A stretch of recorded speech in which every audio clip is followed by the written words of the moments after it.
ద్వారా నీ నామాన్ని మహిమపరిచాం. ఈ సమయమందు నీ వాక్యాన్ని వినబోతున్నాం. ప్రభువా, మాతో మీరు మాట్లాడండి. ఏ వాక్యం కావాలో, ఏ మాటలు అవసరమో అట్టి మాటల చేత నన్ను మమ్మల్ందరినీ బలపరచమని యేసు నామం పేరిట అడుగుచున్నాము తండ్రి, ఆమేన్. హల్లెలూయా. మంచిది ప్రియులరా, దేవుని వాక్యములో నుంచి మొదటి సమూయేలుకు రాసిన పుస్తకము 17వ అధ్యాయం. మనందరికీ తెలిసిన వాక్యమే. ఈ పూట మనం ధ్యానం చేద్దాం. మొదటి సమూయేలుకు రాసిన పుస్తకము 17వ అధ్యాయం. 17వ అధ్యాయము దయచేసి మనము 10-11 వచనాలు చదువుదాం. ఈ దినమున నేను ఇశ్రాయేలు సైన్యమును తిరస్కరించుచున్నాను. ఒకనిని నియమించిన యెడల వాడును నేనును పోట్లాడుదుమని ఆ ఫిలిస్తీయుడు చెప్పుచూ వచ్చెను. సౌలును ఇశ్రాయేలులందరూ ఆ ఫిలిస్తీయుల మాటలు వినినప్పుడు బహుభీతిలైరి. చాలు. ఈ పూట కొన్ని శ్రేష్టమైన విషయాలు మనం నేర్చుకుందాం. ఎప్పుడు మనం వినే వాక్యమే ఇది, మనందరికీ తెలిసిన వాక్యమే. అయినా సరే దీంట్లో ఉన్నటువంటి క్రొత్త విషయాలు ఈ పూట మనము నేర్చుకుందాం. హల్లెలూయా. ఇక్కడ ఫిలిస్తీయులు మరియు ఇశ్రాయేలు యుద్ధం చేయడానికి ఒక స్థలానికి కూడి వచ్చినట్లుగా మన మొదటి 2 వచనాల్లో మనం చూస్తాం. వీళ్ళు ఇశ్రాయేలు మరియు ఫిలిస్తీయులు యుద్ధం చేయటానికి పూనుకున్నారు. ఆనాటి దినాల్లో ఎక్కువ మంది కంటే కూడా ఒకరు ఒక సైడ్ నుంచి, మరొకరు ఇంకో సైడ్ నుంచి కలబడుకునేవాళ్ళట. ఎవరు గెలిస్తే ఇక వాళ్ళు గెలిచినట్లు. అంత మాత్రమే కాదు, వారి దేవుళ్ళను కూడా వాళ్ళు వారి వైపు ఉన్నాడు అని విశ్వసించేవాళ్ళట. అంటే సపోజ్ ఇప్పుడు ఇశ్రాయేలు ఉన్నారు, వాళ్ళలోంచి ఒక మనిషి వెళ్ళి పోట్లాడుతూ ఉంటే ఆ మనిషితో పాటు వారి దేవుడు కూడా ఉన్నాడు అని నమ్మేవాళ్ళట. ఇప్పుడు ఫిలిస్తీయులు వారి వైపున ఒక వ్యక్తిని పంపించారు. ఆ వ్యక్తితో పాటే వారి దేవుడు కూడా ఉన్నాడని వాళ్ళు నమ్మేవారట. ఆమేన్. ఇప్పుడు ఫిలిస్తీన్లో నుంచి ఒకరిని సెలెక్ట్ చేశారు వాళ్ళు. ఎవరు ఆ వ్యక్తి? గొల్యాతు. ఈ గొల్యాతు 9 అడుగులు ఉంటాడట. ఎంత ఉంటాడట? 9 అడుగులు. బైబిల్ మనకేం చెప్తుందంటే ఇక్కడ మనం చూస్తే అతడు 6 మూరల జానడు. బైబిల్ చెప్తున్న మాట 6 మూరల జానడు. చరిత్ర చెప్తున్న మాట 9 అడుగుల ఎత్తు కలిగిన వాడట ఈ వ్యక్తి. ఇతని కవచం, ఇతడు గొల్యాతు వేసుకున్నటువంటి కవచం 60 కేజీల బరువు ఉంటుందట. ఎన్ని కేజీలు? 60. మనిషి ఎంత ఎత్తున్నాడు? 9 అడుగులు ఎత్తు. 6 మూరల జానుడు మనిషి అంటే సుమారు 9 అడుగులు. అతనుకున్న కవచం, ఒంటి మీద అతడు ధరించుకున్న కవచము 60 కేజీలట. అతడు బల్లెం ఉంది అతనికి. ఆ బల్లెపు కొన ఒక్కటే 7 కేజీలు ఉంటుందట. ఎవరిది? గొల్యాతు యొక్క బల్లెపు కొన 7 కేజీలు ఉంటుందట. ఇంత యుద్ధాయుధాలు ధరించిన వాడు గొల్యాతు. యుద్ధ ప్రావీణ్యుడు గొల్యాతు. ఎవరి పక్షంగా వచ్చాడు? ఇప్పుడు ఒకరే ఎందుకు వచ్చారంటే ప్రాణ నష్టం ఎక్కువ జరగకూడదు, ఎక్కువ మంది యుద్ధంలో మరణించొద్దు. మీ సైడ్ నుంచి ఒకరు పంపించండి, మా సైడ్ నుంచి ఒకరిని మేము పంపిస్తాం. ఎవరు గెలిస్తే ఇక వాళ్ళందరూ గెలిచినట్లే, ఆ సైన్యము గెలిచినట్లే. మేము ఓడిపోతే గనక మీకు వశమవుతాం, మీరు ఓడిపోతే మాకు వశం కావాలి. ఇప్పుడు మధ్యలో ఎవరిని తీసుకొచ్చారు? అటొక వ్యక్తి, ఇటొక వ్యక్తి. ఆ సైడు దేవుడు, ఈ సైడు దేవుడు. అంటే ఫిలిస్తీన్లు ఆరాధించే దేవుడు వారి వైపు ఉన్నట్లు వారు నమ్ముతున్నారు. ఇశ్రాయేలు కూడా వారి వైపు నుంచి ఒక మనిషిని పంపించలేదు, కానీ వాళ్ళు భయపడినట్లుగా బైబిల్లో మనం చూస్తున్నాం. కానీ ఆ రోజుల్లో ఆనవాయితీ ఏమిటట? ఇటొక మనిషి వస్తే ఇటొక మనిషి వస్తాడు. ఆ మనిషితో పాటు వారి దేవుడు, ఈ మనిషితో పాటు వీరి దేవుడు. అయితే ఇప్పుడు ఫిలిస్తీన్ల నుంచి వచ్చిన వాడు సామాన్యమైన వ్యక్తి కాదు. ఎంత ఎత్తట? 9 అడుగులు. వాడు వేసుకున్న కవచం ఎంతంట? 60 కేజీలు. వాడి యొక్క బల్లెపు కొనే సుమారు ఎన్ని కేజీలు ఉందంట? 7 కేజీలు. ఈ వచనాన్ని మనము 5వ వచనం నుంచి చూడగలిగితే 17 వచనాల వరకు మనం చదవగలిగితే బైబిల్లో కొన్ని విషయాలు గొల్లియాతును గురించి రాయబడ్డాయి. ఆమేన్. అవన్నీ మీకు తెలుసు, నేను వివరించడం కాదు, ఇప్పుడు సమయం చాలదు కాబట్టి నేను క్లుప్తంగా వెళ్ళిపోతున్నా. సరే, ఇప్పుడు ఫిలిష్తీయులు ఇదిగో మా తరపు నుంచి ఒక వ్యక్తిని పంపుతున్నాం. ఓ ఇశ్రాయేలులారా, మీ సైడ్ నుంచి ఒక వ్యక్తిని పంపండి, మీ వైపు నుంచి ఒక మనిషిని పంపండి, మా వైపు నుంచి మేము 9 అడుగులున్న మనిషిని పంపిస్తున్నాం. అతడు యుద్ధ నేర్పరి, ప్రావీణ్యుడు, బలవంతుడు. అయితే ఇప్పుడు ఈ వ్యక్తిని చూసి ఇశ్రాయేలీయులు ఏం చేస్తున్నారు? భయపడుతున్నట్లుగా మనం చూస్తాం. ఎక్కడుందా మాట? దయచేసి 10వ వచనం చూడండి. ఈ దినమున నేను ఇశ్రాయేలుల సైన్యాన్ని తిరస్కరించుచున్నాను. ఎవరంటున్నారు ఈ మాట? గొల్లియాతు అంటున్నాడు. నేను మిమ్ములను ఏం చేస్తున్నాను? తిరస్కరిస్తున్నాను. ఒకరిని నియమించిన యెడల, అదిగో మీరు ఒకరిని నియమించండి. మా వాళ్ళు ఏం చేశారు? నన్ను నియమించారు. మీ వాళ్ళలో నుంచి ఒకరిని నియమించిన యెడల వాడు నేనేం చేస్తాం? పోట్లాడుకుంటాం. మీరు ఒక వ్యక్తిని పంపించండి. అప్పుడు అలా చెప్తూ వస్తే సౌలును, అంటే అప్పుడు ఇశ్రాయేలులకు రాజుగా ఉన్నటువంటి సౌలు, ఇశ్రాయేలులందరూ కూడా ఆ మాటలు విని వాళ్ళు ఏమైపోయారు? భయక్రాంతులైపోయారు. అంటే భయపడిపోయారు. ఎందుకు? వచ్చిన వ్యక్తి సామాన్యుడు కాదు, వాడు మహాబలవంతుడు. ఇప్పుడు చాలా జాగ్రత్తగా మీరు వినాలి. మన ముందు కూడా బలమైన సమస్యలు కనపడుతున్నప్పుడు ఏం చేస్తాం? అమ్మా, 1,00,000 రూపాయలు అప్పు కనపడుతుంది, ఏం చేస్తాం? భయపడతాం. ఒక తగ్గని రోగం కనపడుతుంది, ఏం చేస్తాం? భయపడతాం. పిల్లల మధ్యలో సమాధానం లేదు, ఏం చేస్తాం? పిల్లలు స్థిరపడలా, ఏం చేస్తాం? ఇల్లు లేదు, ఏం చేస్తాం? అమ్మా, ఇప్పుడు మన ముందు భయంకరమైన సమస్యలు ఉన్నప్పుడు మనం భయపడతాం. ఇది కామన్. కానీ ఇశ్రాయేలు ఆ విధంగా కాదే. వారు ఒక ప్రత్యేకమైనటువంటి జనం కదా, వారి పక్షంగా దేవుడు ఉన్నాడు కదా. ఇప్పుడు వాళ్ళు ఒక వ్యక్తిని చూసి, ఆ వ్యక్తి యొక్క బలాన్ని చూసి, ఆ వ్యక్తి ఉన్నటువంటి పై రూపాన్ని చూసి వాళ్ళు ఏం చేస్తున్నారు? కానీ వాస్తవానికి దేవుడట వారికి ఎన్నో వాగ్దానాలు ఇచ్చారట. వీళ్ళు వాగ్దానాల వైపు చూడకుండా, వాగ్దానం ఇచ్చిన దేవుని వైపు చూడకుండా, వాగ్దానం ఇచ్చిన దేవుని మీద ఆధారపడకుండా వాళ్ళట విశ్వాసములు సన్నగిల్లిపోయి ఏం చేస్తున్నారు? మీరు కూడా ఎన్ని వాక్యాలు వింటున్నారు చర్చిలో? ఎంతమంది చేత వింటున్నారు చెప్పండి. నేను ఒక్కనే కాదు కదా, మీరు మంచి మంచి వాక్యాలు ఈ స్థలంలో వింటున్నారు కదా. విన్న మీకు ఏమి రావాలి? చెప్పాలి గట్టిగా. మీకు విశ్వాసము రావాలి, వాక్యం మీద నమ్మకం రావాలి, వాక్యములో లోతుగా వెళ్ళాలి, దేవుడున్నాడు అన్న నిరీక్షణ మీకు రావాలి. ఆమేన్.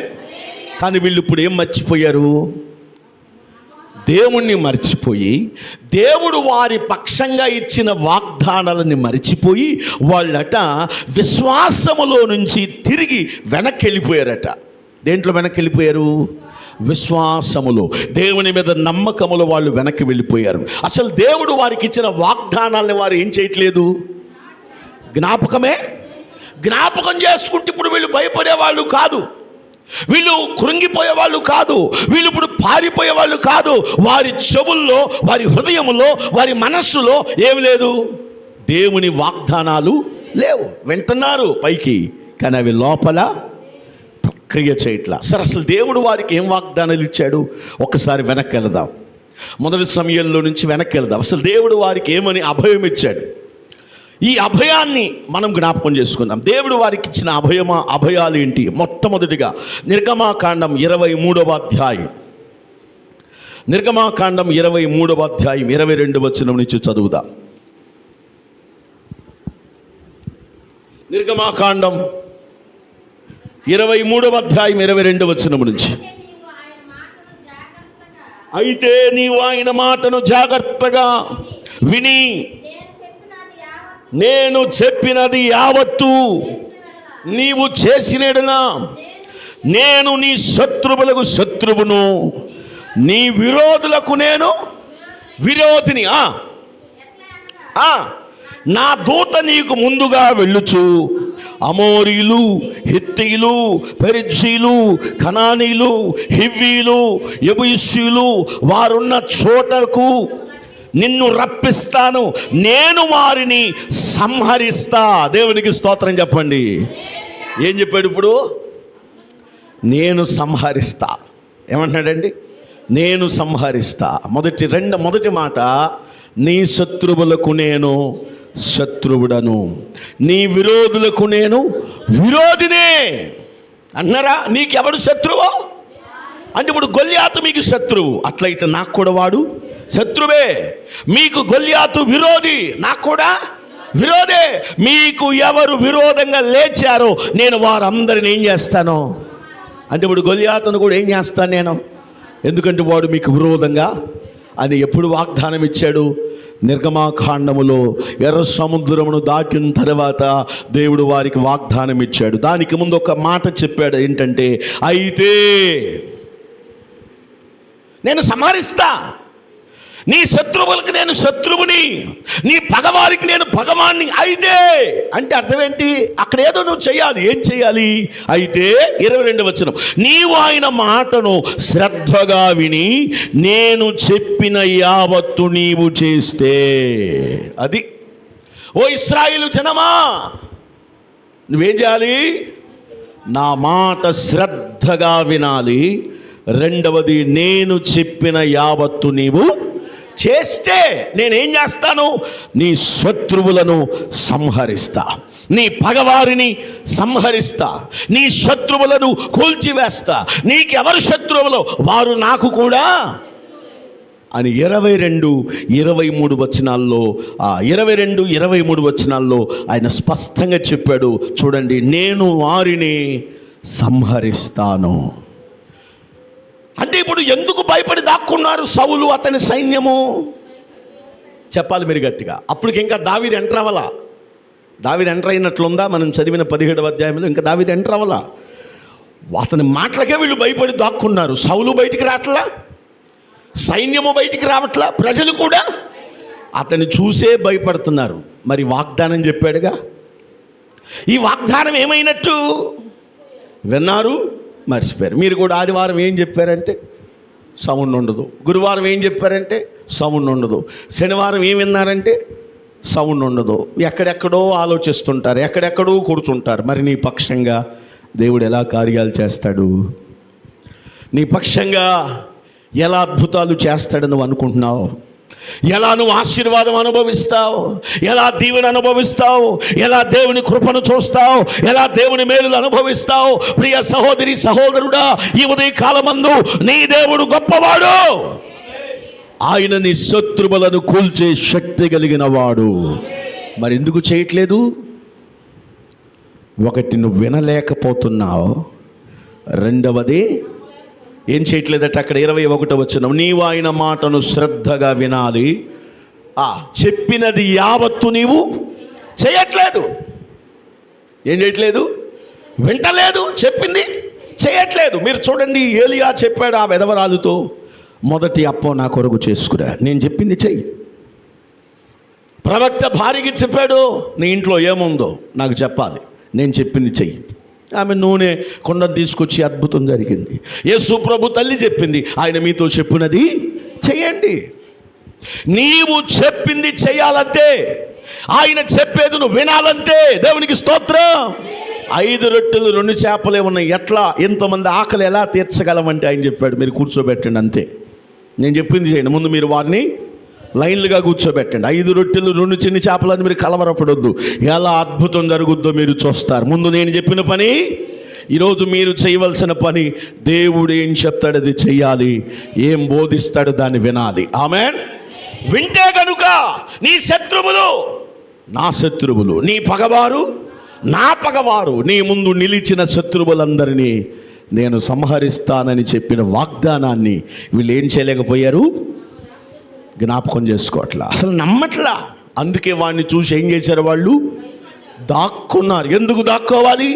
నీ దేవుడేమయ్యాడు? ఎందుకు పారిపోవాలి? నీ దేవుడేమయ్యాడు? ఎందుకు కృంగిపోవాలి? నీ దేవుడేమైపోయాడంటే వారిలో ఏమి లేదు అసలు. నమ్మకమే లేదు, వింటం లేదు, విన్న దాని ప్రకారం చేయటం కూడా. మీరు కూడా కొన్ని సంవత్సరాలుగా వాక్యాలు వింటున్నారు. ఏం వింటున్నారు, ఏమి నేర్చుకుంటున్నారు ఆలోచించండి దయచేసి. వింటం కాదు, విన్నదాని ప్రకారం చేయటమే దేవుడు కోరుకునేది. ఎప్పుడైతే రెండు కార్యాలు నువ్వు చేస్తావో, గొల్యాతు వంటి వాళ్ళు 100 మంది వచ్చినా సరే నీ ముందు నిలవడానికి అవకాశమే లేదు. దేవునికి స్తోత్రం. రెండవ వాగ్దానం, మొదటి వాగ్దానం చూసాం. మొదటి వాగ్దానం ఏమన్నాడు? నీ శత్రువులు నా శత్రువులు, నీ పగవారు నా పగవారు, నేను వారందరిని ఏం చేస్తాను? సంహరిస్తాను. అయితే ఏం చేయాలి? నువ్వు విని దాని ప్రకారం నువ్వు చేయాలి. ఇప్పుడు ఆ విశ్వాసం, ఆ వాగ్దానాన్ని వాళ్ళు మరిచిపోయి పిరికి వారై పారిపోయారు. రెండవ వాగ్దానం అక్కడే 34వ అధ్యాయం నిర్గమాకాండము 10-11 వచనాలు. నిర్గమాకాండం 34, 10, 11 వచనాలు. అందుకు ఆయన ఒక నిబంధన చేయుచున్నాను,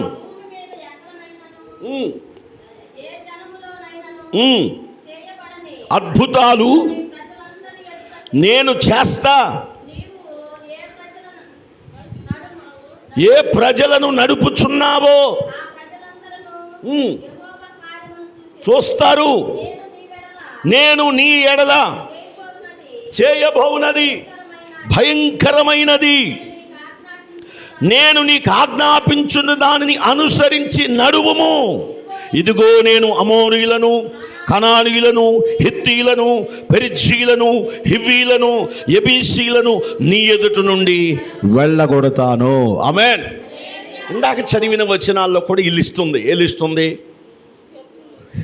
కనానీయులు, హిత్తీయులు, అమోరీయులు, పెరిజ్జీయులు, ఈ లిస్ట్ అంతా ఇందాక చదివినటువంటి 23 అధ్యాయం 22 వచనం 23 వచనాల్లో చూసాం. మళ్ళీ ఇదే లిస్ట్ చెప్పాడు. ఏమని? ఎవరెవరిని వెళ్ళగొడతాను నేను? అమోరీయులు, కనానీయులు, హిత్తీయులు, పెరిజ్జీయులు, హివ్వీలు, యెబూసీయులు నీ ఎదుట నుండి నేను ఎప్పుడు 11వ వచనంలో స్పష్టంగా ఉందని చూడండి. నేను నీకు ఆజ్ఞాపించిన దానిని అనుసరించి నడువు. ఏం చేయాలా? అనుసరించి నడవాలి. నిర్గమాకాండములో ఇందాక మనం చదివిన వచనంలోనేమో నేను నీకు చెప్పిన దానిని ఆలకించాలి, దాని ప్రకారం చెయ్యాలి. ఇందాకేం చెప్పాడు? ఆలకించాలి. ఇప్పుడు ఏమంటున్నాడు? నీవు విన్నదాని ప్రకారం నడుచుకో. 3 విషయాలు. విన్నదాని ప్రకారం, ఒకటి వినాలి, రెండవది దాని ప్రకారం చెయ్యాలి, మూడవది దాని ప్రకారం నడుచుకో. అప్పుడు నేను నీ ఎదుట నుండి నీ శత్రువులను, అంటే ఇప్పుడు గొల్యాతుని ఏం చేస్తాడు? ఆయనే వెళ్ళగొట్టేస్తాడు. గొల్యాతుకు ఇప్పుడు ఆయన ఏమవుతాడు? శత్రువు. నీకు పగవాడైతే వాడు నాకు కూడా నేనే హతము చేస్తా. ఎప్పుడు? నీవు విన్నదాని ప్రకారం చెయ్యి, విన్నదాని ప్రకారం నడుచుకో. ఆమేన్. ఇక్కడ 10వ వచనములు అంటాడు, ఇదిగో నేను నీకు నిబంధన చేస్తున్నాను. ఏమిటా నిబంధన అంటే, భూమి మీద ఎక్కడైనాను ఏ జనమునైనాను చేయబడిన అద్భుతాలు నీ ప్రజల ఎదుట నేను ఎక్కడ లేని అద్భుతాలు నీ ముందు నేను చేస్తా. ఆమేన్. 2-3 రోజుల క్రితం ఇశ్రాయేలులో ఒక అద్భుతం చేశారు. పేజర్లు అనేటువంటి సెల్ ఫోన్లు లేని కాలంలో పేజర్లు వాడేవాళ్ళట. 4000 పేజర్లు టపా టపా టపా పేల్చారు లెబానాన్ దేశంలో.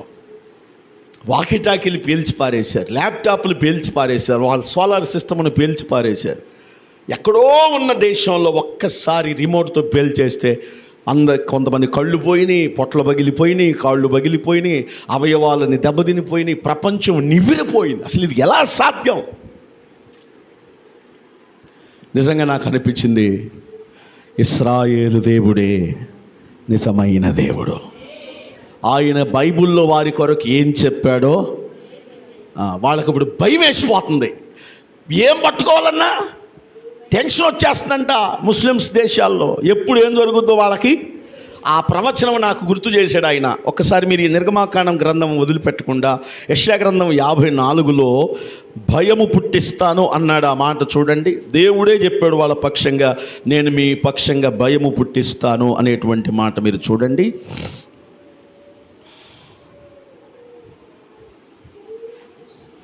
54వ అధ్యాయంలో మనం చూస్తే 4వ వచనము, భయపడకుము, నీవు సిగ్గుపడనక్కర్లేదు, అవమానమును తలంచవద్దు. అదిగో 14వ వచనం చూడండి, నీవు నీతి గల దానివై స్థాపించబడదు, నీవు భయపడనక్కర్లేదు, నీకు బాధించు వారు దూరంగా ఉందురు, భీతి నీకు దూరంగా ఉండును, అది నీ దగ్గరకు రానే రాదు. జనులు గుంపు కూడినను వారు నా వలన కూడరు, నీకు విరోధంగా గుంపు కూడువారు నీ పక్షంగా ఆలకించుము. నిప్పులూది తన వృత్తికి తగినట్లుగా పనిముట్లు చేయు కొమ్మరిని సృజించిన వాడు నేనే, నాశనము చేయుటకై పాడు చేయువాని సృజించిన వాడును, నీకు విరోధంగా రూపించబడిన ఏ ఆయుధము కూడా వర్ధిల్లదు. దేవునికి స్తోత్రం చెప్పండి.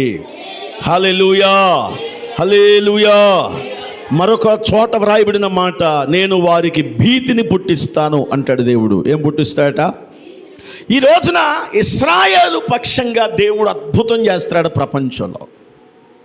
ప్రపంచంలో అద్భుతాలు. అసలు ఇశ్రాయేలు వార్తలు వింటాను ఆయన డైలీ, నాకు అదే పిచ్చి. టీవీలో అదే పిచ్చి, ఫోన్లో అదే పిచ్చి. ఎంతసేపుడికి ఇశ్రాయేలు పక్షంగా దేవుడు ఏం యుద్ధాలు చేస్తున్నాడో వాచ్ చేస్తూ ఉంటా. నా హృదయంతో దేవానికి స్తోత్రం, బైబిల్లో ఏం చెప్పావో అది చేస్తున్నా. నీ పిల్లల పక్షంగా నువ్వు నిలబడ్డావు, నీకు స్తోత్రాలు. అసలు లెబానాన్ దేశంలోనంటే అసలు వాళ్ళు ఎలక్ట్రికల్ వస్తువులు పట్టుకోవడానికే గజగజలు ఆడిపోతున్నారు. కారణం, ఆయన గొప్ప దేవుడు. ఏమని చెప్పాడు తెలుసా? పర్వతాలు కూలిన, మెట్టలు తత్తరిలిన, నా కృప నిన్ను అని చెప్పాడు వాళ్ళకి. హల్లెలూయా. ఈరోజు వారి దేవుడే మన దేవుడు. ఆమేన్. వారి వాగ్దానాలు మనకి సొంతం చేశాడు, వారికి ఇచ్చినటువంటి నిబంధన మనకి నీ సొంతం చేశాడు. అందరికి రక్షణ ఇచ్చిన దేవుడు ఆయన. ఆమేన్. అయితే ఇప్పుడు ఆయన కూడా మాట ఇస్తున్నాడు. ఏమని? నీవు నా మాట శ్రద్ధగా విను, విన్నదాని ప్రకారం అనుసరించు, దాని ప్రకారం నడుచుకో. ఇప్పుడు నేను ఏం చేస్తానంటే 34వ అధ్యాయం 10వ వచనములో చూడండి ఏం చెప్తున్నాడు. నీవు ఏ ప్రజల ముందర నడుచుచున్నావో ఆ ప్రజలందరి ఎదుట నేను చేయబోయే కార్యాలు భయంకరమైనవి. 34:10లో నిర్గమాకాండం. నేను చేసే కార్యాలు అలాంటివి, భయంకరమైనవి. దేవునికి స్తోత్రం. ఇప్పుడు ఎవరికి ఇచ్చాడు ఈ వాగ్దానం? మరి గొల్యాతును చూసి ఎందుకు భయపడుతున్నారు మీరు ఎందుకు దాక్కోవాలి చెప్పండి? ఇప్పుడు ఇన్ని వాగ్దానాలు ఇస్తే నువ్వెందుకు దాక్కోవాలి? ఓ సౌలా, నీవు నీ సైన్యాన్ని ముందు పెట్టకుండా నీవు నీ సైన్యం ఎందుకు దాక్కోవాలి అంటే, ఇప్పుడు వారు దేవుని వాగ్దానాలన్నీ మర్చిపోయి ఏం చూసి గజగజలాడిపోతున్నారు? శత్రువును చూసి వణికిపోతున్నారు. అంటే వాళ్ళలో ఏమి లేదు, ఇప్పుడు విశ్వాసము లేదు. దేవుని వాగ్దానాలు వారి దగ్గర లేవు. వాగ్దానం ఇచ్చిన దేవుని మాటను వాళ్ళు మరిచిపోయారు. ప్రియ సహోదరి సహోదరుడా, నీవు దేవుని మాటను గుర్తు చేసుకో, దేవుని వాక్యాన్ని గుర్తు చేసుకో, దేవుడు ఏం మాట్లాడుతున్నాడు గుర్తు చేసుకో, దేవుడు ఏమి సమాధానం ఇస్తున్నాడు గుర్తు చేసుకో. దేవుని వాగ్దానం మీద నిలబడు, విశ్వాసముతో ఉండు. గొల్యాతు నిన్నేమి చెయ్యలేడు. హల్లెలూయా.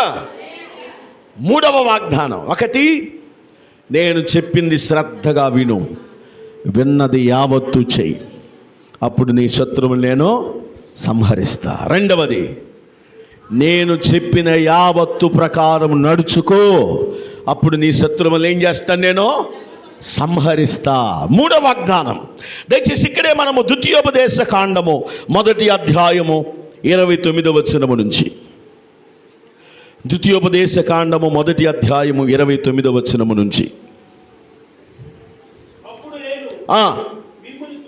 మిమ్మలను చూచి అయ్యా దిగులు పడవద్దు, వారికి భయపడవద్దు, నీకు ముందర నడుచుచున్నవాడు యెహోవా మీ కన్నుల ఎదుట ఐగుప్తులో అరణ్యములో మీ కొరకు చేసినట్లు మీ పక్షంగా యుద్ధము చేయును.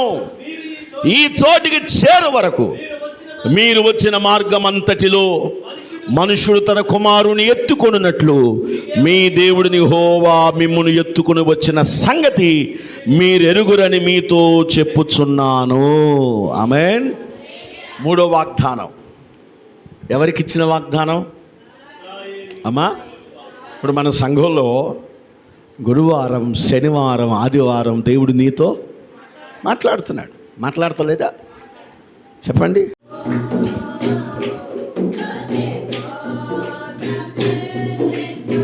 హల్లెలూయా చెప్దాం. హల్లెలూయా. మూడో వాగ్దానం ఏంటో మీరు చూడండి దయచేసి. మొదటి అధ్యాయము ద్వితీయోపదేశకాండము 29వ వచనం మనం చూస్తే, అప్పుడు నేను మిమ్ములను చూచి దిగులు పడొద్దు, భయపడొద్దు. ఏం చెప్తున్నాడు ఆయన? సమస్యలు చూసి దిగులు పడొద్దు, రోగాన్ని చూసి దిగులు పడొద్దు, కష్టాన్ని చూసి దిగులు పడొద్దు, శ్రమను చూసి దిగులు పడొద్దు. నీకున్న ఇబ్బందులు, ఇరుకులు అన్నిటిని బట్టి నువ్వేం చేయొద్దు? దిగులు పడొద్దు. చూడండి, ఇదిగో నీకు ముందర నడుచుచున్న నీ దేవుడిని యెహోవా నీ కన్నుల ఎదుట ఐగుప్తులో, అరణ్యములో మీ కొరకు చేసినట్లు ఆయన మీ పక్షంగా ఏం చేస్తాడు? యుద్ధం చేస్తాడు. ఆమేన్. మీరు భయపడొద్దు, దిగులు పడొద్దు. మీ పక్షంగా ఆయన ఏం చేస్తాడు? గట్టిగా యుద్ధం చేస్తాడు. దేవుడు ఇన్ని అభయాలు ఇచ్చాడండి వాళ్ళకి. ఎన్ని అభయాలు ఇచ్చాడు మీరు జ్ఞాపకం చేసుకోండి. నేను మీ పక్షంగా వస్తా, నేనే యుద్ధం చేస్తా, మీరు కలవరపడొద్దు. ఐగుప్తులు ఎన్ని చేశానో, అరణ్యములో ఎన్ని చేశానో మీరు జ్ఞాపకం చేసుకోండి. మీరు ఈ చోటికి చేరే వరకు, వాగ్దాన దేశము చేరే వరకు, మార్గములు మనుష్య కుమారుడు తన కుమారుని ఎత్తుకున్నట్లు నేను మిమ్మల్ని ఎత్తుకున్న సంగతిని ఏం చేయొద్దు? మీరు మరిచిపోవద్దు.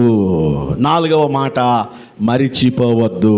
మొదటి మాట వినాలి.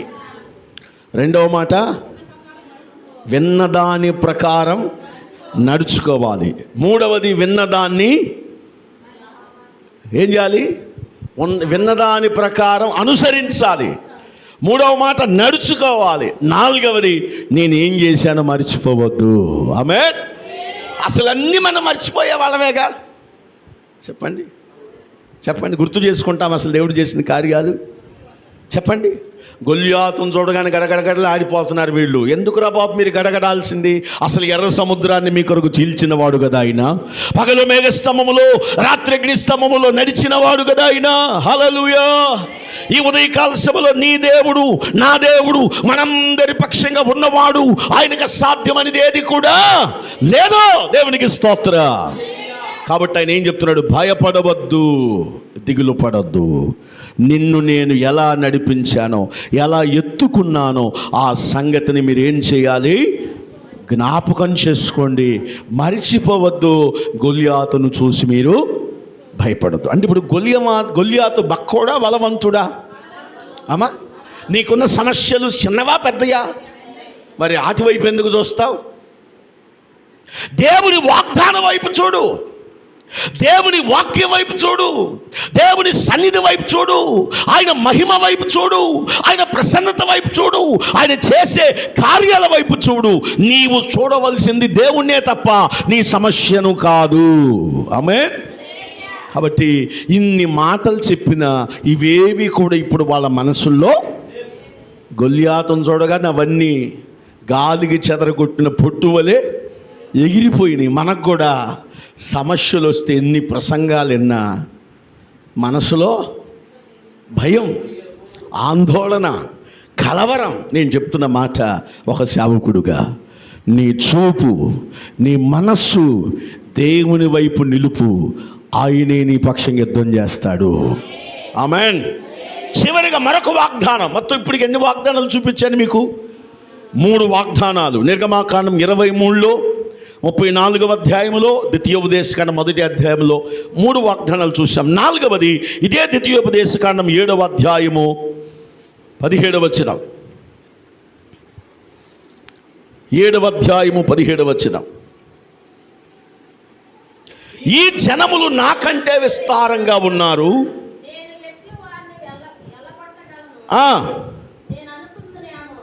నేనెట్లు వెళ్ళగొట్టునని అనుకుందువేమో. వారికి నువ్వు భయపడొద్దు. నీ దేవుడైన యెహోవా ఫరోకును ఐగుప్తు దేశమునకును అనగా నీ దేవుడిని యెహోవా నిన్ను రప్పించినప్పుడు ఆ గొప్ప శోధనలను, సూచక క్రియలను, కార్యములను, బాహుబలమును, చాచిన చేతిని నీకు భయము పుట్టించుచున్న ఆ జనులందరికీ నీ దేవుడిని యెహోవా అలాగే చేస్తాడు. దేవునికి స్తోత్రం. 5వ మాట ఏం చేసుకోవాలి? జ్ఞాపకం చేసుకోవాలి. 4వ మాట మర్చిపోవద్దు. ఏం చేయొద్దు? మొదటి మాట ముందు విను. 2వ మాట అనుసరించు, దాని ప్రకారం చెయ్యి, యావత్తు చెయ్యి. 3వది దాని ప్రకారం నడుచుకో. 4వ మాట మరిచిపోవద్దు. 5వ మాట జ్ఞాపకం చేసుకో. ఆమేన్. మనందరం ఇప్పుడు ఈ 5 పనులు చేయాలి. ఏ 5 పనులు? వినాలి, అనుసరించాలి, నడుచుకోవాలి, మరిచిపోవద్దు, జ్ఞాపకం చేసుకో. అంటే దీని అర్థం ఏమిటి? దేవుడు ఉన్నాడు, నాతో మాట్లాడాడు, ఆయన నా పక్షంగా చేస్తాడు అని ఒక దృఢమైన విశ్వాసం నీకు నాకు రావాలి. ఏమండి, ఎంతసేపుడికి అపనమ్మకమైన మాటలు, అవిశ్వాసపు మాటలు, ఇదిగో నీ జీవితంలో దేవుడు చేయగలడా అనేటువంటి ఒక సందేహాన్ని కలిగి ఉంటావు. ఈ పూట అట్టి సందేహాన్ని ఏం చేయాలి? నువ్వు ఇక్కడే విడిచిపెట్టు. ఏం చేయాలి? విడిచిపెట్టాయి. దేవునికి స్తోత్ర. ఇక్కడ ఏమంటున్నాడు? 11వ వచనం, మనం ఎన్నో వచనం చదివాం? 17వ వచనం ఒకసారి చూడండి. ఈ జనములు నాకంటే విస్తారంగా ఉన్నారు, వారిని నేనెట్లు వెళ్ళగొట్టుదునని అనుకుంటావేమో, వారికి నువ్వు భయపడొద్దు. ఈ సమస్యలు నేను ఎలా తీర్చుకోవాలి? ఈ సమస్యలోంచి నేను ఎలా బయటికి రావాలి? ఈ పరిస్థితులు ఏమిటి? ఎలా ఈ పరిస్థితులోంచి నేను ఎలా బయటికి రాగలనని అనుకుంటున్నావేమో. అనుకుంటాం, అనుకోమా? చెప్పండి. మీకు రోజు ఇళ్లల్లో జరిగే సిచ్యువేషన్ ఇది ఏమిటది? ఈ సమస్యలు ఎలాగు, ఈ బాధలు ఎలాగు, ఈ పిల్లలు ఎలాగు, ఈ ఇల్లు ఎలాగు, ఈ కష్టం ఏంటి? నువ్వు అనుకుంటున్నావేమో. ఆయన చెప్తున్నాడు భయపడవద్దు. ఏం చేయొద్దు? భయపడవద్దు. ఏం చేస్తాను మరి? ఒకసారి మీరు చూడండి 18వ వచనంలో, నీ దేవుడిని యెహోవా ఫరోకును ఐగుప్తు దేశమంతటికి చేసిన దారిని, అనగా నీ దేవుడిని యెహోవా నిన్ను రప్పించినప్పుడు నీవు కన్నులార చూచిన గొప్ప కార్యములను, సూచక్రియలను, మహత్కార్యములను, బాహుబలమును, చాచిన చేతిని బాగా జ్ఞాపకం చేసుకో. ఏం చేసుకోవాలి? నీ కుటుంబంలో ఎన్ని కార్యాలు చేశాడో జ్ఞాపకం చేసుకో. నీ బిడ్డల విషయంలో ఎన్ని అద్భుతాలు చేశాడో జ్ఞాపకం చేసుకో. అమ్మా, నీ జీవితంలో ఇప్పటి వరకు ఎన్ని కార్యాలు చేశాడో. అప్పుడప్పుడు నేను ఒంటరిగా కూర్చున్నప్పుడు తీవ్రంగా ఆలోచిస్తూ ఉంటా. అసలు ఇల్లు ఎలా కట్టగలిగాను, ఈ మందిరాలు ఎలా నా చేతికి వచ్చినాయి, అసలు ఈ విశ్వాసులు ఎలా మన చేతికి వచ్చారు, ఈ 4 ఫోన్లు ఎలా కొనుక్కున్నాం, 2 బళ్ళు ఎలా కొనుక్కున్నాం, అసలు ఇవన్నీ ఎలా సాధ్యమైనవి, మంచి మంచి బట్టలు దేవుడిచ్చాడు, ఎలా వచ్చినాయి ఇవన్నీ, ఏసీలు ఎలా వచ్చినాయి అని ఒక్కనే కూర్చొని నా మనసుతో దేవుని స్తుతిస్తా. నిజంగా ఇది నీ కృప అయ్యా, ఇది నీ కృప, నిజమే ఆయన కృప. ఆ క్షణంలో నేను ఆలోచించేది, నేనైతే ఇవన్నీ సంపాదించుకునేవాడిని కాదు, ఇది నా దేవుని కృప. నేను నీకు ఒక సీక్రెట్ చెప్తా. ఏ స్థితిలోనైనా నువ్వు దేవునికి కృతజ్ఞతాస్తుతులు చెల్లించగలిగితే అంతకంతకు దేవుడిని వర్ధల చేస్తాడు. ఫస్ట్ నీ హృదయములో నుంచి దేవునికి ఏం చెల్లించాలి? ఆహారమును బట్టి, ఆరోగ్యమును బట్టి, వస్త్రములను బట్టి, నీకు ఇచ్చిన పిల్లలను బట్టి, నీకు ఇచ్చిన కుటుంబాన్ని బట్టి థ్యాంక్స్ అయ్యా, ఇదంతా నీ కృప. హల్లెలూయా. ఆయన కోరుకునేది జ్ఞాపకం చేసుకో బాబు, ఇంకా అంతకు మించి ఏమొద్దు. నువ్వేం చేయాలి? జస్ట్ నన్ను జ్ఞాపకం చేసుకో, నన్ను మర్చిపోవద్దు, నా ఉపదేశాన్ని విను, అనుసరించు, దాని ప్రకారం నడు, ఇంకెంతకు మించి నువ్వు నాకేమీ. కానీ మనకెంతసేపుడికి వినాలంటే నిద్ర, అనుసరించాలంటే బాధ, దాని ప్రకారం నడవాలంటే కష్టం, జ్ఞాపకం చేసుకోవాలంటే చాలా కష్టం. హల్లెలూయా. నిజముగా ఉదయాన్నే లెగవుగానే ఆ ఫోన్ జేబులో పెట్టేయ్యా, ఫోన్ కళ్ళ ముందు తీసే. ఉదయాన్నే లేచిన వెంటనే మనం ఏం చెప్పాలి? ఈ రోజును నాకు ఇచ్చినందులకై నీకు స్తోత్రము. ఆమేన్. కాబట్టి ఉదయకాల సభలో దేవుడిచ్చిన వాగ్దానాలు ఇన్ని ఉన్నప్పటికీ కూడా గొల్యాతును చూసి ఏం చేశారు వాళ్ళు? ఒక్కసారి మూలవాక్యంలోకి వెళదాం. 1 సమూయేలు 17వ అధ్యాయం. మూలవాక్యంలోకి వెళ్ళి మనం త్వరగా వాక్యాన్ని ముగిద్దాం. 1 సమూయేలు 17వ అధ్యాయం. ఇందాక చదివిన వచనం భయం భీతులయ్యారని మాట చదువమ్మా. సైన్యమును తిరస్కరిస్తున్నాను, మీరు ఒకరిని నియమిస్తే వాడు నేనేం చేస్తాం? పోట్లాడుకుంటామా? సౌలును ఇశ్రాయేలులందరూ ఆ ఫిలిష్తీయుల మాటలు వినినప్పుడు బహుభయక్రాంతులైపోయారు. అంటే వాళ్ళ హృదయంలో ఏమి లేదు? ఇప్పుడు వాక్యం లేదు, వాగ్దానం లేదు, విశ్వాసమే. దేవుడున్నాడు, ఈడేం చేస్తాడు అనుకోవట్లా, వెళ్ళిపోయి దాక్కున్నారు. ఈరోజు నువ్వు దాక్కోవద్దు, భయపడవద్దు అమ్మా, దిగులు పడద్దు. దేవుడు నీ పట్ల చేసిన కార్యాలు జ్ఞాపకం చేసుకొని సింహం వలె ధైర్యంగా ఉండు. ఆయనే నీ పక్షంగా యుద్ధం చేస్తాడు. ఇలా జరుగుతున్న సమయంలో వాళ్ళ నాన్న అన్నల దగ్గరికి పంపించాడు. కొంత ఆహారం ఇచ్చి పంపించాడు, జున్నుగడ్డలు అవి ఇవి పంపించాడు, అన్నలు చూసిరమ్మని. ఈలోపు దావీదు వచ్చి వాడు మాట్లాడుతున్న మాటలు విన్నాడంతే. గొల్యాతు మాట్లాడుతున్న మాటలు ఎవరి చెవిన పడ్డాయి? దావీదు చెవిన పడ్డాయి.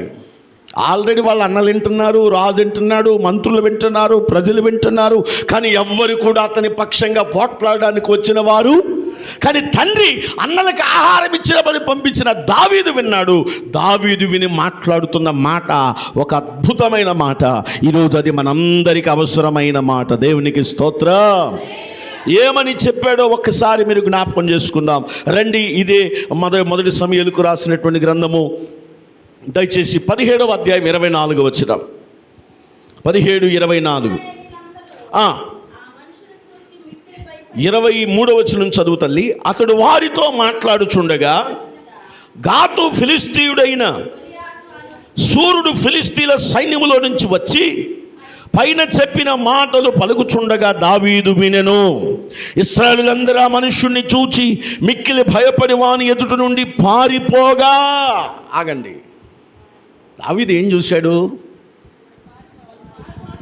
తన వాళ్ళు పారిపోవటం చూశాడు, తన వాళ్ళు భయపడటం చూశాడు, తన వాళ్ళు కృంగిపోవడం చూశాడు, తన వాళ్ళు కలవరంలో ఉండటం చూశాడు. చూడండి, ఆ మాట మనం స్పష్టంగా చదివితే చూడండి, ఆ మాట మనం చూస్తే 24వ వచనంలో ఇశ్రాయేలులందరూ ఆ మనుషుణ్ణి చూచి మిక్కిలి భయపడి వాని ఎదుటి నుండి పారిపోగా.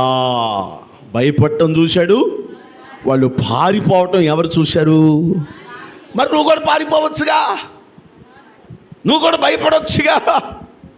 చెప్పండి. ఓ దావీదా, రాజు సర్దుకున్నాడు, మీ అన్నలు సర్దుకున్నారు, సైన్యం సర్దుకున్నారు, నీకెందుకురా బాబు?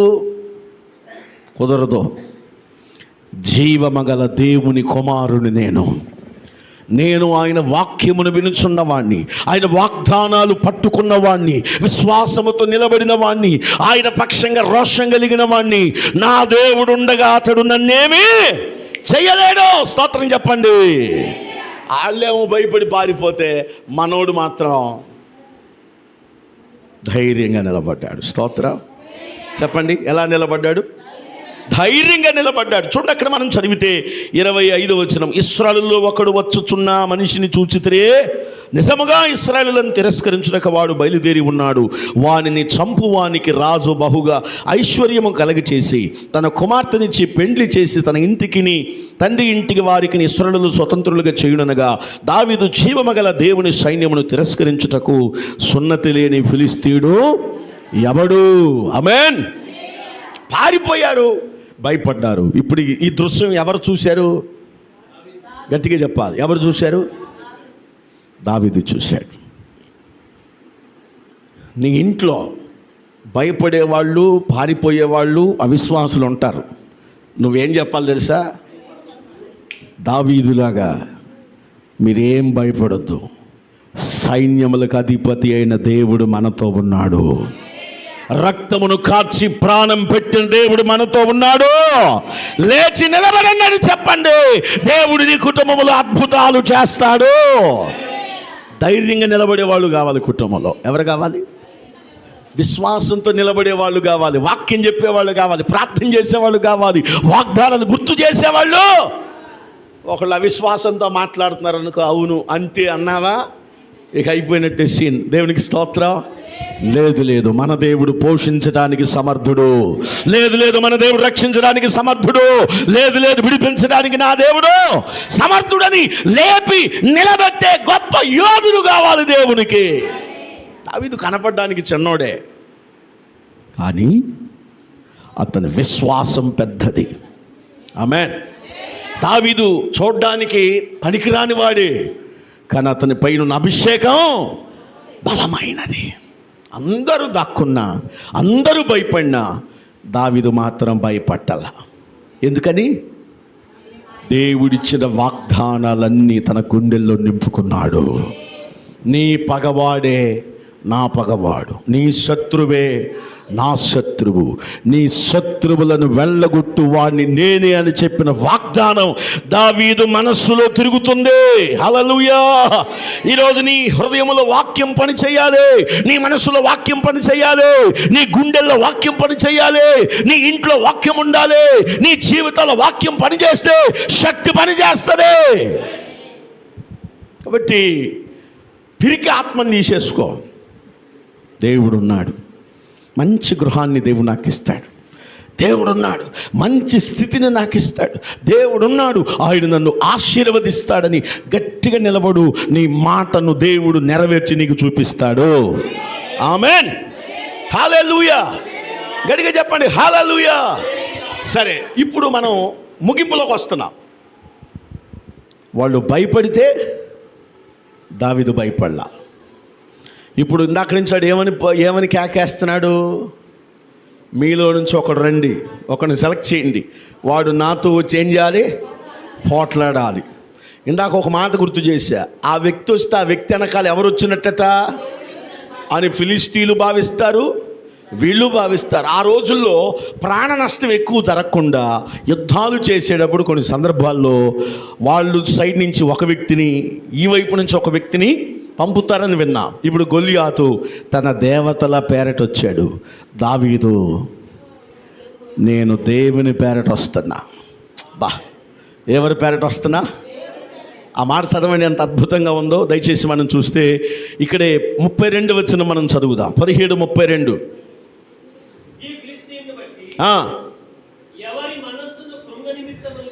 లేదు,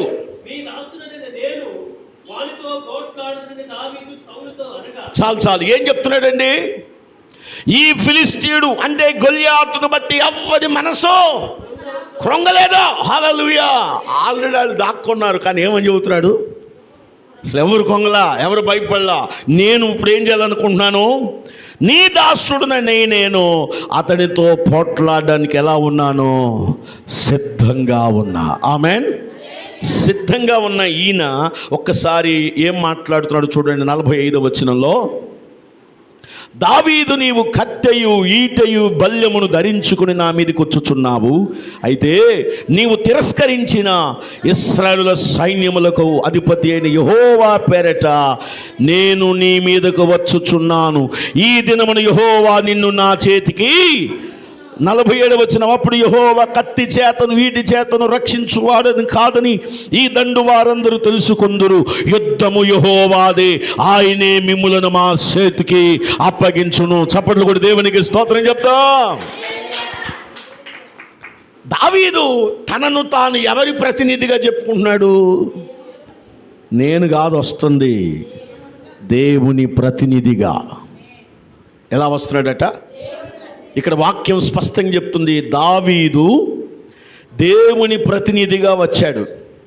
దేవునికి రాయబారిగా వచ్చాడు. నేను కాదు యుద్ధం, ఎవరిదే? నా దేవునిది. నువ్వు ఏ దేవుని తిరస్కరించావో, ఏ దేవుని ఎగతాళి చేశావో, ఏ సైన్యాన్ని ఎగతాళి చేశావో, ఏ దేవుని దూషించావో, అదే దేవుని ప్రతినిధిగా, అదే దేవుని పక్షంగా నీతో యుద్ధం చేయడానికి వస్తున్నా. నేను కాదు వచ్చేది. ఇప్పుడు నన్ను పంపింది ఎవరు? నన్ను పంపింది ఎవరు? నువ్వు ఇందాక నుంచి ఏ దేవుణ్ణి అయితే దూషిస్తున్నా ఆ దేవుడే నన్ను పంపించాడు. ఆమేన్. అంటే ఇప్పుడు తనను తాను ముందు పెట్టుకొని పొగుడుకున్నాడా? తను నమ్మిన దేవుణ్ణి ముందు పెట్టుకుంటున్నాడా? మనం ఏం చెప్తుంటాం? నేను లేకపోతే అసలు కష్టమేడా, నేను లేకపోతే అసలు ఎవరి వల్ల కాదు, నేను లేకపోతే ఇది సాధ్యపడదు. దావీదు నోట్లోంచి ఈ మాటలు విన్నామా మనం? గట్టిగా చెప్పాలి. కానీ మనమైతే అసలు నేను లేకపోతే ఏముందండి, నేను లేకపోతే చెడగొట్టేస్తారండి, నేను లేకపోతే పాడైపోద్దండి. అసలు నేను నువ్వు మనం అంత వేస్ట్. హల్లెలూయా. మనము ఎవరి ప్రతినిధులం? దేవుని ప్రతినిధులం. హల్లెలూయా. ఒకటి, దావీదు భయపడలేదు. ఏం జ్ఞాపకం చేసుకున్నాడు? వాగ్దానాలు జ్ఞాపకం చేసుకున్నాడు. రెండవది, అతడు దేవుని పక్షంగా బయలుదేరాడు. నువ్వు ఏ దేవుని అయితే దూషించావో ఆ దేవుని పక్షంగా నేను నీ మీదకి వస్తున్నా. హల్లెలూయా. అక్కడ మనం చదవాల్సిన వాడు గొల్లియాతు అంటే దావీదును చూడగానే తన దేవతల పేరట శపిస్తున్నాడట. ఎవరిని? దావీదుని శపిస్తున్నాడు, దూషిస్తున్నాడు. తన దేవతల పేరట శపిస్తుంటే ఈయన ఏం మాట్లాడకుండా, నువ్వేమన్నా శపించుకోరబ్బాయి, నువ్వు ఈటి తెచ్చుకున్నావు, శిరస్నానం తెచ్చుకున్నావు, ఆయుధాలు నువ్వేమన్నా తెచ్చుకో, నేను మాత్రం వట్టి మనిషినే వచ్చా. ఎవరు పంపిస్తే వచ్చాను తెలుసా? ఆయన పంపిస్తే వచ్చా. ఆయన దగ్గర ఏ ఆయుధాలు ఉన్నాయో నాకు తెలీదు. నిన్ను మాత్రం కోల్చడం గ్యారంటీ, నిన్ను మాత్రం చంపడం గ్యారంటీ. చంపేది నేను కాదు, నన్ను పంపినాడు. దేవునికి స్తోత్రం చెప్పండి. అది ఇప్పుడు ఎవరి శక్తి మీద ఆధారపడ్డాడు దావీదు? ఈ రోజును గుర్తుపెట్టుకో. ఒకటి, భయపడొద్దు సమస్యలు చూసి. రెండు, నీ శక్తిని బేస్ చేసుకోబాకు, నీ శక్తిని ఆధారం చేసుకోబాకు. నిన్ను రక్షించిన దేవుని శక్తి మీద ఆధారపడు. ఆయన పక్షంగా ప్రార్థన చెయ్యి, ఆయన పక్షంగా పోట్లాడు, ఆయన పక్షంగా శత్రువు మీద యుద్ధం చెయ్యి. దేవుడే నిన్ను గెలిపిస్తాడు. దేవుడికి ఎంత ముచ్చటేసిందంటే, ఇన్ని వాగ్దానాలు ఇచ్చానో వీళ్ళు ఎవరు వినలేదు, మర్చిపోయి దాక్కున్నారు. కానీ దావీదైతే నా వాగ్దానాలు గుండెల్లో దాచుకున్నాడు, నా పక్షంగా వెళుతున్నాడని దావీదు పక్షంగా దేవుడు వచ్చేసి ఆయనే యుద్ధం చేశాడు. స్తోత్రం చెప్పండి. నేను ధ్యానం చేసినప్పుడు నాకు దొరికిన విషయం ఏంటంటే, రాయి కొట్టాడట. ఒడిశాలో రాయి కొట్టగానే ఆడు స్పృహ తప్పి పడిపోయాడు. అంటే ఇంక అప్పటికి చావలా, స్పృహ తప్పి పడిపోయాడు, లేదా కొన ఊపిరితో ఉన్నాడేమో. గబగబా పరిగెత్తుకెళ్ళి వాడి కత్తిని తీసుకొని వాడి తలనంట తెగ నరికి ఆ తలని ఇలా పట్టుకొని యెరూషలేముకు తీసుకెళ్ళాడట. ఎక్కడికి తీసుకెళ్ళాడు? దేవునికి స్తోత్రం చెప్పండి. దయచేసి అక్కడ మనం చదువుదాం, చూడండి ఆ మాట. అతని తలని ఎక్కడికి తీసుకెళ్ళాడో మనం చూద్దాం. 54 వచనం. అయితే దావీదు ఆ ఫిలిష్తీయుని ఆయుధములను అతని డేరాలో ఉంచుకొని అతని తలను తీసుకొని యెరూషలేముకు వచ్చాడు. ఎక్కడికి వచ్చాట? తల ఎందుకు తీసుకురావాలి? ఇదిగో నా దేవుడు మాకు విరోధిని నా చేతికి అప్పగించాడు. మా చుట్టూన్న శత్రువులారా, మీకు ఒక హెచ్చరిక. బలవంతుడైన గొల్యాతే మా చేతుల్లో కూలిపోయాడు. దేవుడు మా శత్రువుని మా చేతికి, ఇదిగో వాడి తలను మోసుకొస్తున్నాను చూడండి. యెరూషలేముకు మోసుకొచ్చినప్పుడు శత్రువుల గుండెలంట అవిసిపోయినాయట. అంటే జనాలకి ఏం చెప్పాడు దావీదు? ఒక ప్రమాద హెచ్చరిక కదా. మనకు అప్పుడప్పుడు తుఫాన్లు వస్తే ప్రమాద హెచ్చరికలు ఎగరేస్తుంటారు కదా. ఇప్పుడు దావీదు శత్రువులకి ఏం చూపించాడు? ప్రమాద హెచ్చరిక. ఇదిగో ఇప్పుడు 40 రోజుల దాకా మా ఓడు ఏం చేశాడు? నా చేతులు ఉన్నాడు, ఊరేగిచ్చాడు. రండ్రా చూసుకుందాం, ఎవడై మగోడు ఉంటే రండ్రా, దమ్ముంటే రండ్రా అన్నాడు. ఇప్పుడు దమ్మున్నాడు ఏమైపోయాడు? కూలిపోయాడు. ఇదిగో ఎవడైనా సరే మాతో పెట్టుకుంటే ఇదే గతని ప్రపంచానికి తెలియజేసేటాడు దావీదు. చప్పట్లు కూడా దేవునికి స్తోత్రం చెప్పండి. హల్లెలూయా. స్పృహ తప్పిపోయాడు, ప్రాణం పోలేదు. గబగబా పరిగెత్తుకెళ్ళి కత్తితో వాడి కత్తితోనే వాడి తల నరికి ఆ తలను తీసుకొని జయోత్సాహము యెరూషలేముకి వెళ్ళాడు. చుట్టూ చూస్తున్న శత్రువుల గుండెలు కరిగిపోయినాయి. అబ్బా, ఇది ఎలా సాధ్యం? వాగ్దానం మన హృదయములో ఉంటే, వాక్యము మన చేతుల్లో ఉంటే, దేవుని పక్షంగా వెళితే గొల్యాతు వంటి ఏ సమస్యనైనా మనం పెరికి వేయొచ్చు. వాక్యం మనలో ఉండాలి. నూనె మనలో ఉంటే మనం వెలిగించబడతాం. అసలు నూనె లేకపోతే చెప్పండి. కాబట్టి వెంటం కాదు, రావటం కాదు గొప్ప.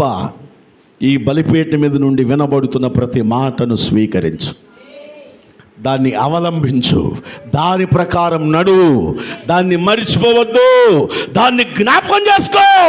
దేవుడు చెప్పే ప్రతి మాట నీ గుండెల్లో ఉండాలి. శత్రువును దేవుడు నీకు అప్పగించబోతున్నాడు. హల్లెలూయా. ఇప్పుడు దావీదు తన శక్తి సామర్థ్యాల మీద ఆధారపడలా. ఎవరి మీద ఆధారపడ్డాడు? ఇప్పటి వరకు మనం కొన్ని విషయాలు జ్ఞాపకం చేసుకుందాం. ఒకటి, దావీదు వాగ్దానం జ్ఞాపకం చేసుకున్నాడు. రెండోది, తన ప్రజల్లో భయాన్ని చూశాడు, వారు పారిపోవటం చూశాడు. మూడవది, తానే దేవుని పక్షంగా వెళ్ళాడు, తానే దేవుని ప్రతినిధిగా ముందుకు వెళ్ళాడు. నాలుగవది, తన శక్తి మీద ఆధారపడలేదు, దేవుని శక్తి మీద. ఐదవది, తన శత్రువులందరికీ ఒక హెచ్చరిక తెలియజేశాడు. ఇదిగో 40 రోజులుగా భయపెట్టిన వాడు ఈరోజు నా చేతికి చిక్కాడు. ఎవడైనా మా వాళ్ళ జోలికి వస్తే మీకు ఇదే గతని ప్రపంచానికి తెలియజేశాడు. ఇప్పుడు ఇశ్రాయేల్ ఏం తెలియజేస్తుంది? ప్రపంచానికి మాతో పెట్టుకోవద్దు. హమాస్ తుత్తునీలైపోయింది, హిజ్బుల్లా తుత్తునీలైపోయింది. ఇంకో తీవ్రవాద సంస్థ ఉంది, హమాస్, హిజ్బుల్లా, ఇంకోటి నోట్లో ఉంది రాట్ల నాకు. ఈ శత్రువులందరి గుండెల్లో వాళ్ళు నిద్రపోతున్నారు. కారణం ఏంటి తెలుసా? దేవుడు తన వాగ్దానాన్ని జ్ఞాపకం చేసుకుంటున్నాడు. ఆమేన్. ఈరోజు నీ పక్షంగా ఆయన గొప్ప కార్యాలు చేయగలడు, నా పక్షంగా కూడా ఆయన గొప్ప కార్యాలు. అయితే మనం 5 పనులు చేయాలి. ఒకసారి నేను చెప్పిన 5 జ్ఞాపకం చేస్తారా? మనం ఈ 5 విషయాలు ఎక్కడ ఎత్తుక్కున్నాం? దేవుడిచ్చిన వాగ్దానాల్లో వెతుక్కున్నాం. మొదటి మాట, అయితే నీవు నీ దేవుడిని యెహోవా మాట శ్రద్ధగా వినాలి. రెండవది, విన్నదాన్ని నీవు అనుసరించాలి. అది కరెక్ట్ మాట, అనుసరించాలి. మూడవ మాట, దాని ప్రకారం నడుచుకోవాలి. నాలుగవ మాట, మరిచిపోవద్దు. ఐదవది, ఆయన మాటల్ని, ఆయన అద్భుతాలను, ఆయన మహత్కార్యాలని జ్ఞాపకం చేసుకో. ఈ 5 లక్షణాలు ఎవరిలో ఉన్నాయి? ఆయన సంచులు ఎన్ని రాళ్ళు ఉన్నాయి? ఈ 5 రాళ్లే, 5 మాటలు. చప్పట్లు కూడా దేవునికి స్తోత్రం చెప్దా. ఆయన చేతిలో ఉన్న, ఆయన సంచిలో ఉన్న 5 రాళ్లే, 5 మాటలు, 5 వాగ్దానాలు. మొదటి వాగ్దానానికి కుప్పగూలు చేశాడు. ఆమేన్. ఇప్పుడు నీ సంచిలో ఏముండాలి? 10 రూపాయల కాగితమును ఇంటి తాళాలు కాదు. ఏముండాలి సంచిలో? దేవుని వాగ్దానం. నాకు ఈ వాక్యం ధ్యానం చేస్తున్నప్పుడు నన్ను నేను సరిచేసుకున్న చాలా విషయాలు. నిజమే, కొన్నిసార్లు భయపడి దాక్కుని కలవరంతో ఏం చేద్దాం, ఎట్లా బయటపడాలని మనం కూడా తలమొలకలు అవుతాం. ఈ వాక్యం నేను ధ్యానం చేస్తున్నప్పుడు దేవుడు నాతో మాట్లాడుతున్నాడు. నిజమే కదా, దావీదు వంటి ధైర్యం నాకు ఎందుకు ఉండకూడదు? ఆమేన్. దావీదు వలె నేను దేవుని కోసం ఎందుకు రోషంగా చూద్దాం, అసలు రోషంగా నిలబడి చూద్దాం. అలాంటి నిలబడితే, అలాంటి రోషమల్లో ఉంటే దేవుడు మన కొరకు ఏం చేస్తాడు? కార్యాలు. దేవునికి మహిమ కలుగును గాక. ఒకసారి మనం ఇక్కడే 1 సమూయేలు 17వ అధ్యాయంలో 47వ వచనం చదవండి. 47వ వచనం. అప్పుడు యెహోవా కత్తి చేతను ఈట చేతను రక్షించువాడు కాదని ఈ దండు వారందరూ తెలుసుకొందురు. యుద్ధము యెహోవాదే, ఆయన మిమ్ములను మా చేతికి అప్పగించును. ఆమేన్. యుద్ధం ఎవరిదని చెప్పాడు? నాదని చెప్పాడా? చెప్పండి అమ్మా.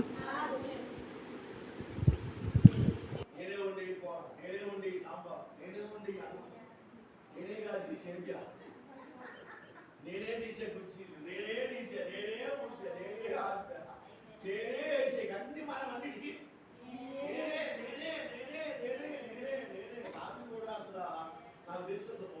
వేసుకోవాల్సిన మనోడు ఏమని, ఈ గొల్యాతుని చంపింది నేనే. హల్లెలూయా. కాబట్టి నేను అనే పదం ఎవరికి నచ్చదు? కాదు, ఆయన, ఆయనతో, ఆయన వలె, ఆయన ద్వారా, ఆయన కృప, ఆయన సహాయము, ఆయన చేతి పని, ఆయన బాహుబలము, ఆయన చిత్తము, ఆయన దయ, ఆయన కనికరమని నువ్వు అన్నిటికి ముందు ఈ మాట మాట్లాడగలిగితే గొల్యాతు వంటి సమస్యలను దేవుడు పెరికి వేస్తాడు. ఆమేన్. ఇప్పుడు స్వచిత్తం కాదు, సొంత ఆలోచన కాదు, దేవుడి చిత్తమే, దేవుడి ఉద్దేశమే, దేవుడే సహాయం చేశాడని మాట్లాడి దేవుడిని ముందు పెట్టాడు కనుక దేవుడు దావీదు పక్షంగా.